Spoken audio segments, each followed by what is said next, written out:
Ponto de contraste, capítulo 2, Conselho. Onde ela obtém instrução? Garota rebelde, instruída pelo mundo, seus pés descem para a morte, seus pés seguem o caminho para o Sheol. Ela não reflete sobre o caminho da vida, suas veredas são tortuosas e ela não sabe disso. Provérbios 55:6. Garota sábia, instruída pela palavra.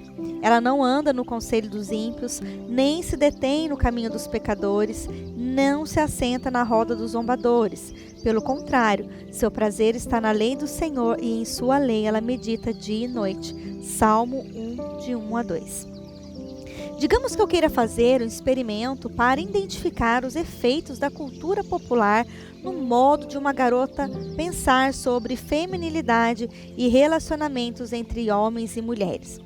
Eu tranco a garota em um laboratório e a exponho a meios de comunicação em massa o dia inteiro. O cronograma do dia seria mais ou menos o seguinte: televisão 4 horas, redes sociais 4 horas, stream de músicas 4 horas, jogo de videogame 2 horas, filme hollywoodiano 1h30, revistas e romance para mulheres 1 hora, jornal meia hora. Depois de um dia de exposição contínua a esses conteúdos, a garota vai para a cama e dorme 7 horas. Assim que acorda, o bombardeio recomeça, e o mesmo ciclo ocorre todos os dias, 17 horas por dia, 7 dias por semana, durante 7 meses. Eu a faço assistir, ouvir e ler o que há de mais recente e mais popular, quando o assunto é entretenimento e notícias. Permito apenas essas atividades. Ela não é exposta a nada mais. O que você imagina que acontecerá? Como esse experimento afetará a garota? Fiz essas perguntas a meu filho Jonathan, de 21 anos. Ele respondeu: ela se transformará naquilo a que foi exposta, pois não estará sujeita a nenhuma outra influência. Concordo, ela se transformará naquilo a que foi exposta. Eis o mais assustador. Essa situação não é hipotética, é real, baseia-se em estatísticas e projeções. De acordo com pesquisas, calcula que, em média, uma mulher é exposta 3.596 horas de conteúdo da mídia por ano. Isso corresponde a 7 meses inteiros. A única diferença em relação à garota de meu experimento é que as mulheres, em geral, esses 7 meses de exposição à mídia são espalhados ao longo dos 12 meses do ano, e não é em um só período. E elas não ficam trancadas em uma sala. Há outras atividades em sua vida, como estudar, trabalhar e cuidar da família. Além disso, ninguém as obriga a se expor a todo esse conteúdo. Elas o fazem voluntariamente. O consumo de conteúdo dos meios de comunicação em massa começa cedo e tem continuidade ano após ano durante a vida toda. Se sua ingestão diária de internet, televisão, música e revista está dentro da média, quando você completar 65 anos, terá passado 40 anos inteiros de sua vida sendo instruída por sabedoria mundana.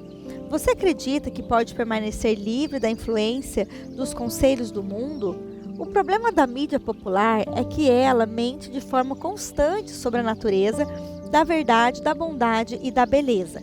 Oferece versões falsas de feminilidade, relacionamentos entre homens e mulheres, romance, sexualidade, casamento e família. Mente para a mulher a respeito de quem ela é, do que lhe confere valor, do que ela deve fazer para ser bem-sucedida e onde ela deve investir tempo e dinheiro. A mídia costuma retratar o pecado como algo natural e inofensivo. Aquilo que Deus chama de desejo da carne, desejo dos olhos, é o orgulho das coisas da vida, é exatamente aquilo que a mídia apresenta como extremamente desejável, 1 João 2,16. Ela distorce a verdade, chama o mal de bem e o bem de mal, transforma trevas em luz e luz em trevas, amargo em doce e doce em amargo. Isaías 5:2, 5:20. Promove o pecado e zomba da piedade. Entendo que nem tudo na mídia é ruim. Algumas coisas são extremamente boas e há bons conselhos. Poucas mulheres, contudo, exercitam o discernimento e o comedimento necessários para ter certeza de que o conteúdo que consomem é piedoso e não ímpio.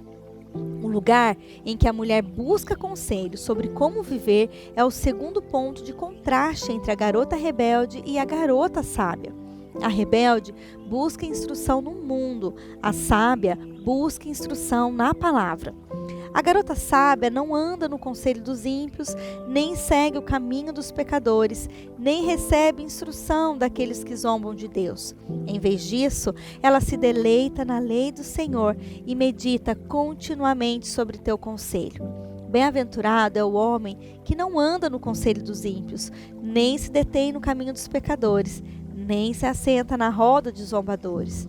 Antes, deleita-se na lei do Senhor, e em sua lei ele medita dia e noite. Salmo 1, de 1 a 2. Vida ou morte como consequência. Provérbios diz que os pés da garota rebelde seguem um caminho para o Sheol.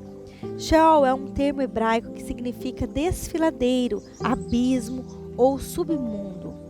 No Antigo Testamento, o Sheol é a morada dos mortos, um lugar melancólico de sombras e absoluto silêncio, em que a existência se encontra suspensa e não há mais vida.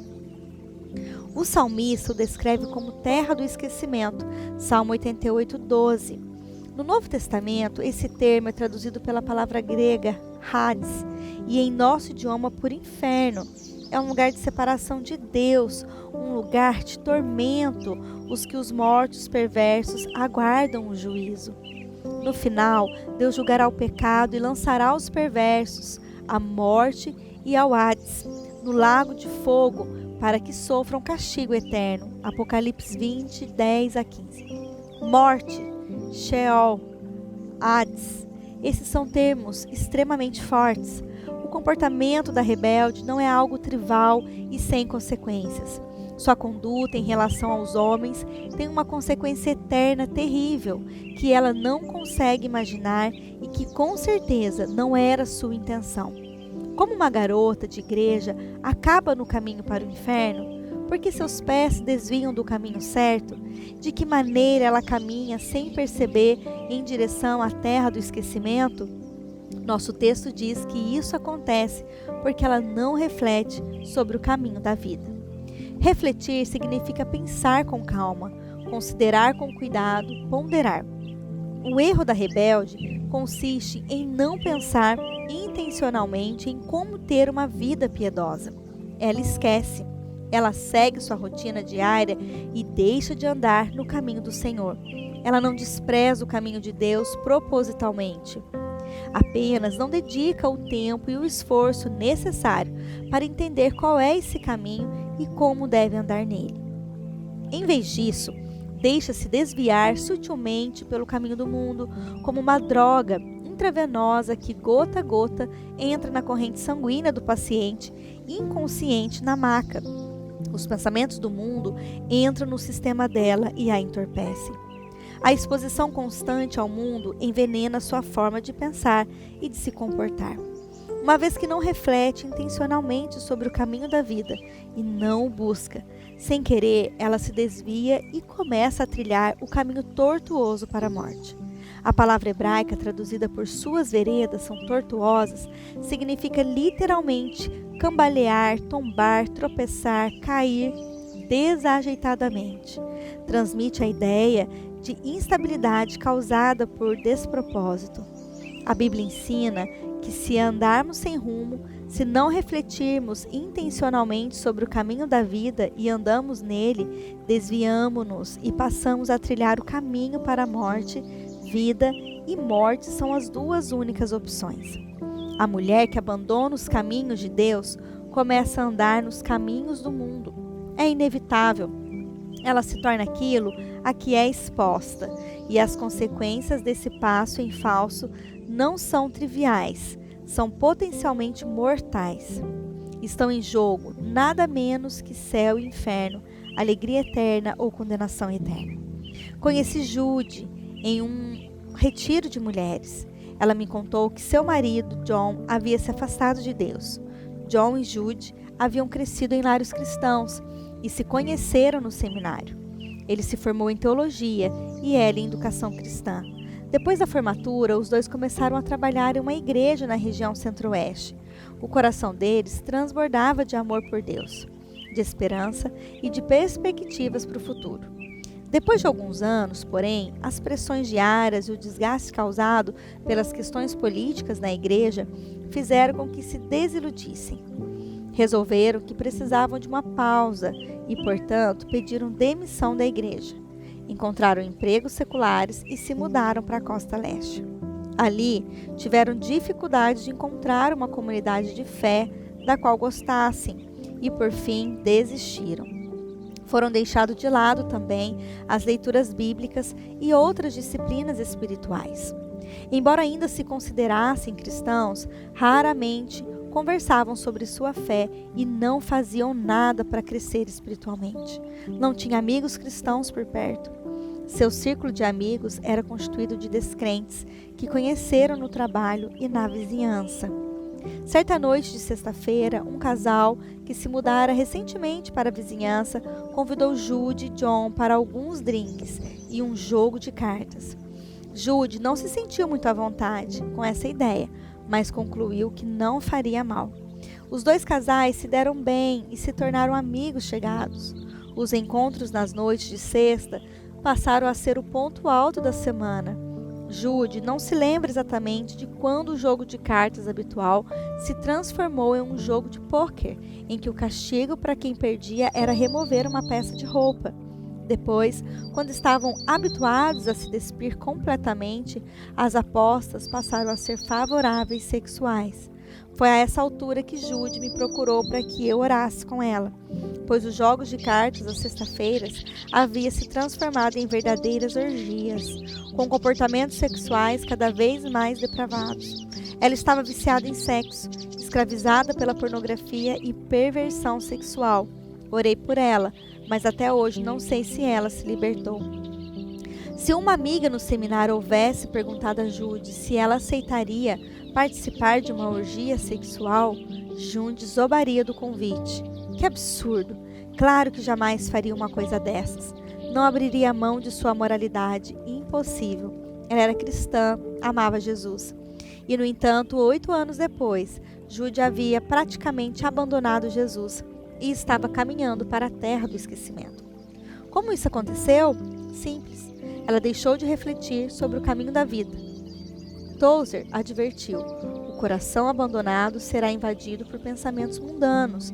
A vida abandonada se tornará caos moral.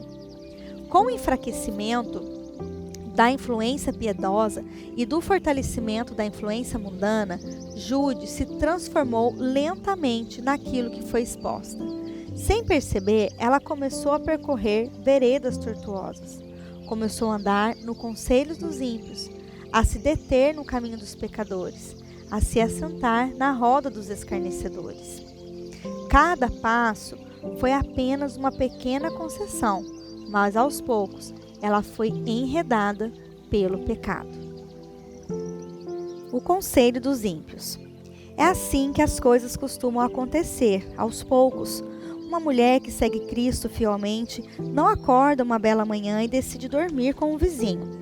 Para chegar a esse ponto, é necessário que ela faça uma série de pequenas concessões ao longo do caminho. As concessões sempre nascem da atenção que damos a conselhos errados. Foi exatamente dessa forma que Eva, a primeira mulher, caiu em pecado. Quando a serpente se dirigiu a Eva, ela deu ouvidos. Esse foi seu primeiro grande erro. Depois de ouvir o inimigo, Eva começou a conversar com ele. Em vez de rejeitar sua perspectiva, ponderou o que fora dito e deixou que aquelas palavras penetrassem sua mente. Olhou para o fruto proibido e imaginou todos os benefícios que o inimigo garantiu que esse fruto proporcionaria. Abriu-se para a ideia de que Deus estava retendo algo de modo egoísta e que não desejava o bem de suas criaturas. Seu segundo grande erro foi levar em consideração a perspectiva do inimigo. O terceiro grande erro de Eva foi começar a dar espaço àquelas ideias. Ele ajustou suas crenças a fim de acomodá-las ao que ouvia. Por certo, os caminhos de Deus eram excessivamente restritivos. Sem dúvidas, as supostas consequências da desobediência eram exageradas. Eva concluiu que tinha o direito de ser feliz e alcançar todo o seu potencial. Não permitiria que ninguém lhe negasse coisa alguma. Ela tomou o fruto e comeu. A concessão em sua mente levou à concessão em seu comportamento. E tudo começou com a atenção que ela deu ao conselho errado. A atenção levou à consideração. A consideração levou à aceitação. E a aceitação levou à ação. O que teria acontecido se Eva houvesse se recusado a ouvir o conselho ímpio? E se tivesse se recusado a considerar qualquer perspectiva diferente da perspectiva de Deus? E se tivesse rejeitado as ideias erradas da serpente? Ela teria cortado o mal pela raiz, não teria feito concessões, não teria pecado, não teria se desviado para o caminho da morte. O maior erro de Eva foi se considerar inteligente e forte o suficiente para lidar com as coisas sem o parecer e a direção de Deus. Não imaginou que algo tão simples quanto ouvir o conselho errado a colocaria em uma situação difícil ou interferia em seu relacionamento com Deus. A maioria de nós reconhece o perigo do mal explícito e, portanto, nossa tendência é limitar o tipo e a extensão dos pecados aos quais nos expomos. Quando um filme ou uma série apresenta cenas ocasionais de nudez, imoralidade ou adultério, ou traz palavrões, tentamos avaliar o nível de perigo. Se não ultrapassa um limite arbitrário que definimos com base naquilo que consideramos aceitável, toleramos e imaginamos que não nos afeta. No entanto, o mal não é benigno. De acordo com o autor Josh Harris, essa abordagem equivale a perguntar quantas doses de venenos conseguimos ingerir antes que seja fatal. O maior perigo da mídia popular não é a exposição única a um caso específico de pecado, por mais séria que seja essa exposição. É a forma que a exposição no longo prazo à mundanidade, a pequenas doses de veneno, um dia após o outro, uma semana após a outra, entorpece nosso coração para a feiura do pecado. Por fim, todas essas doses cauterizam nossa consciência ao trivializar exatamente as coisas que a palavra de Deus chama de inimigas de nossa alma. Alguém realmente acredita que simplesmente desaprovar o pecado que vê na tela, revirar os olhos e resmungar sobre a impiedade de Hollywood ou pular as piores partes é o suficiente para que a alma não seja afetada? Claro, e se você não gosta de bolo de chocolate, comer um pedaço não lhe fará ganhar peso? A cultura popular está contaminada pelo conselho dos ímpios. É uma dose de veneno. Como Harris diz, cauteriza a consciência ao trivializar exatamente as coisas que a palavra de Deus chama de inimigas de nossa alma. Isso significa que devemos jogar fora nossos aparelhos de televisão, nossos celulares e computadores?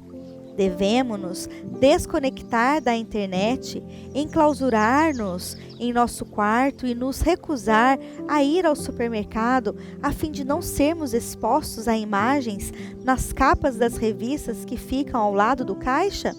Claro que não. É importante, porém, não considerar a seriedade de nos expormos ao mal, especialmente quando essa exposição é constante.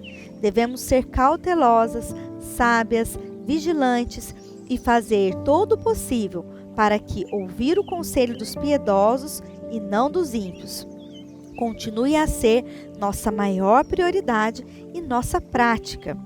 Tudo que é verdadeiro, tudo que é nobre, tudo que é justo, tudo que é puro, tudo que é amável, tudo que é de boa fama, se tem alguma virtude, se tem algum digno de louvor, pensem nessas coisas.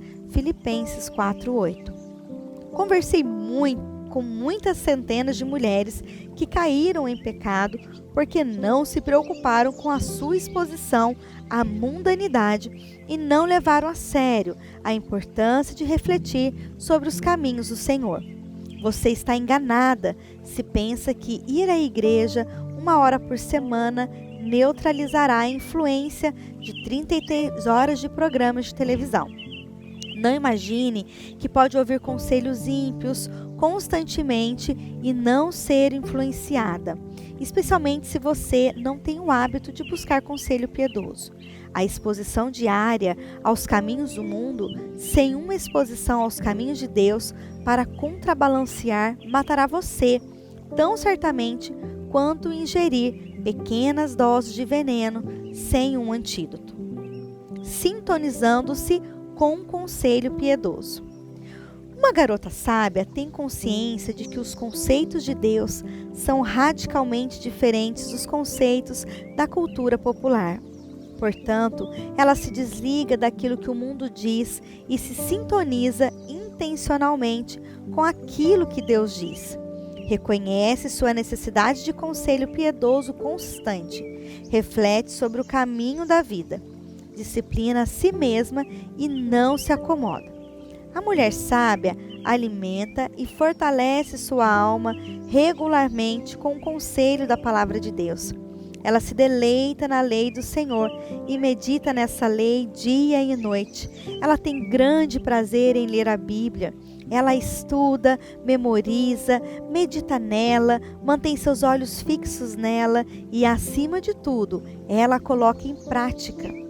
A mulher sábia considera a palavra de Deus em tesouro e sua proteção contra o caminho dos maus.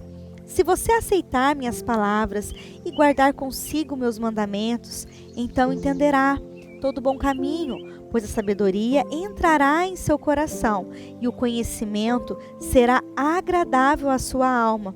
O bom senso a guardará, o entendimento a protegerá e a livrará do caminho dos maus. Provérbios 2, 1-9 e o versículo 12. O conselho dos piedosos. A garota sábia também combate a influência ímpia ao buscar o conselho dos piedosos. Conselho piedoso vem de pessoas piedosas. Pessoas ímpias oferecem conselho ímpio. Os pensamentos do justo são corretos. O conselho do ímpio é enganoso.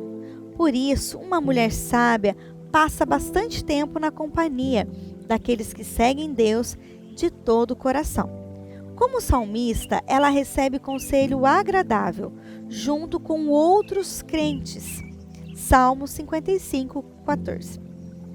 Ela se reúne com eles regularmente para adorar, ouvir instrução, estudar a Bíblia, ter comunhão e oferecer e receber ânimo.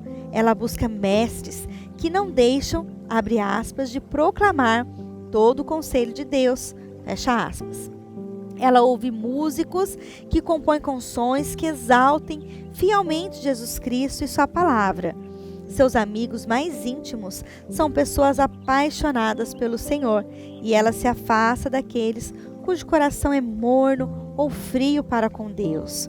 Ela procura e ouve a instrução de mentoras mais velhas e tementes a Deus. A Bíblia ensina que as mulheres mais velhas e piedosas, que amam a palavra e que descobriram como viver corretamente, são fontes essenciais de conselho para as mais jovens. Podem oferecer conselhos mais ricos e experientes do que as amigas mais jovens. Essas mulheres mais velhas podem proporcionar sabedoria e instrução valiosa. Elas sobreviveram a inúmeras situações, enfrentaram desafios e venceram. Têm cicatrizes das batalhas e sabem o que fazer e o que não fazer. A garota sábia tem consciência de que quando anda no conselho da palavra de Deus e no conselho de pessoas piedosas, seus passos são firmes. Adeus à terra do esquecimento. Em A Cadeira de Prata, em Crônicas de Nárnia, de C.S. Lewis, há uma cena que me faz lembrar do efeito que a cultura popular muitas vezes tem sobre nós. As crianças e seu amigo brejeiro, o pau-lama, vão ao submundo para salvar um príncipe de Nárnia do encanto perverso da rainha bruxa. Eles os libertam da cadeira de prata e estão prestes a voltar para o mundo de cima quando a bruxa interfere. Ela não tenta prender ninguém, em vez disso, joga no fogo um punhado de pó verde. Não fez o fogo arder muito, mas um aroma muito doce e inebriante encheu a sala. Durante a conversa que se seguiu, o cheiro foi ficando mais intenso, dificultando o ato de pensar. Em seguida, a feiticeira começou a dedilhar um instrumento semelhante a um bandolim, um repinicado monótono que se faz despercebido depois de muitos minutos. Também isso atrapalhava o raciocínio. Depois de a feiticeira tocar por um tempo e de o aroma doce se tornar extremamente forte, ela começa a falar em voz suave e tranquilizadora, persuadindo os narnianos a esquecer. Enquanto inalam a fragrância doce e inebriante do pó verde e ouvem o repinicado contínuo, eles esquecem. O artifício sutil os entorpece e os leva a acreditar que a Nárnia, o mundo de cima, o céu, o sol e Aslan não existem. O único mundo que existe e importa é o submundo, onde eles desejam ficar com a feiticeira. O encanto só é quebrado quando o brejeiro faz algo extremamente corajoso. Com o pé descalço, ele apaga o fogo para que o aroma intenso deixe de interferir na capacidade deles de pensar e, em voz alta, declara a verdade. Percebe a lição? Satanás tenta nos entorpecer com o doce aroma e o repinicado contínuo da mundanidade. Ele quer que nos esqueçamos de Deus e nos encantemos com o mal. Erradicar sua influência e ouvir conselhos piedosos é a única forma de escapar de seu artifício sutil, mas poderoso. Quero desafiar você a fazer algo extremamente corajoso. Durante os próximos 30 dias, desligue-se do mundo para poder se sintonizar com o conselho de Deus. Reduz o tempo que você gasta nas redes sociais, navegando na internet, assistindo à televisão e lendo revistas femininas. Reduza a metade ou corte inteiramente. Use esse tempo para encher sua mente com a verdade. Creio que você terá uma surpresa agradável.